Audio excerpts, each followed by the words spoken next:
We're moving on to tuberculous meningitis, or tuberculosis. And so when you say tuberculosis meningitis, keep in mind that granted, it is bacterial. However, I need you to keep this separate from the other bacterial causes that I walked you through based on the age groups. Are you with me? Remember that table that I gave you where it was predisposing factors, but it was age groups, right? And I gave you specifically those bacteria.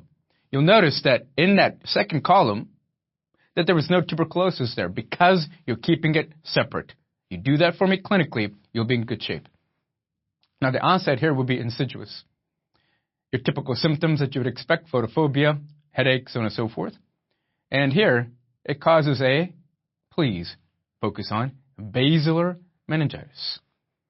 In other words, secondary meningitis could also be possible because of its location. Is that clear? The most important point in this slide, in this section, is going to be that last statement of where it's affecting your meninges. And what you're finding here on your CT, now granted, in your particular point in education, that by looking at this CT, you would need to have proper history so that you would then identify what you find in that arrow as being the actual pathology. Let's continue. Complications. They may result in hydrocephalus, but for the most part, whenever you have meningitis, at some point in time, you're going to scar the arachnoid granulation. Picture that for me. Close your eyes. Are you with me? Arachnoid granulation. Where are you? Subarachnoid space, and this would be the drainage point of your cerebrospinal fluid. What if you scar them? If you scar them, and if you're not familiar with the concept of hydrocephalus, this would be a communicating non-obstructive type of hydrocephalus. What did I say? Communicating. Why? Don't worry. It's to come.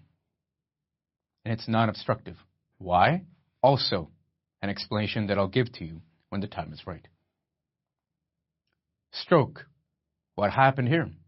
Remember, you could have blood vessels that are affected. Interesting.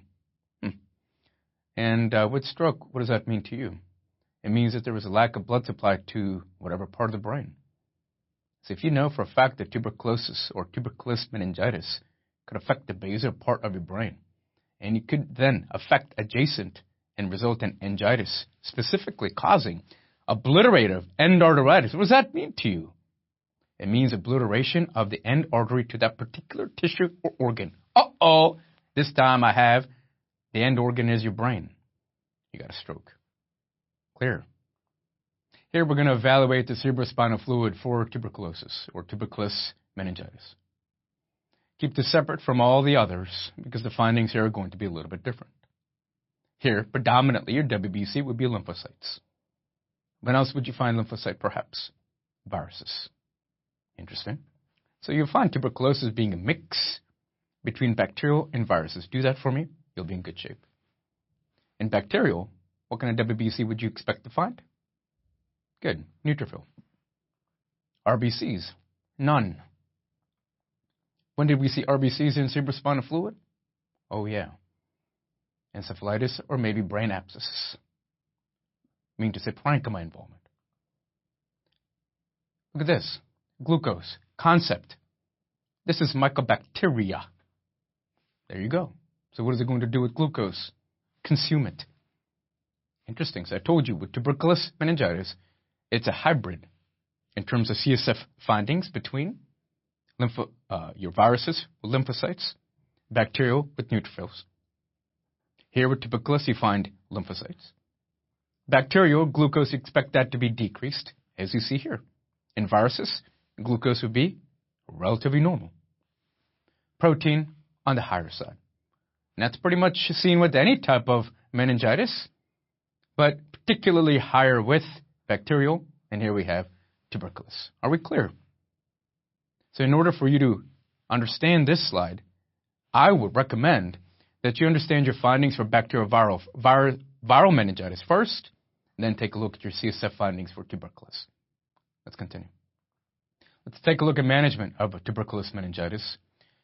This obviously keeps advancing, but at this point, at least know the basics. RIPE, R-I-P-E. and R referring to rifampin, I, INH, P, pyrazinamide, E, ethambutol. And of course, you know about INH and all its glory in terms of causing sideroblastic anemia, right? Maybe consider moxiflox or moxifloxacin. Steroids, obviously, if you're talking about taking care of the inflammation. And you want to think about giving more or less a drainage, right? So you have your ventriculostomy for hydrocephalus. Always a possibility, isn't it? Surgical decompression, if required, for sure, because of that increased intracranial pressure. Management of tuberculous meningitis in greater detail. Know it well. Know it well.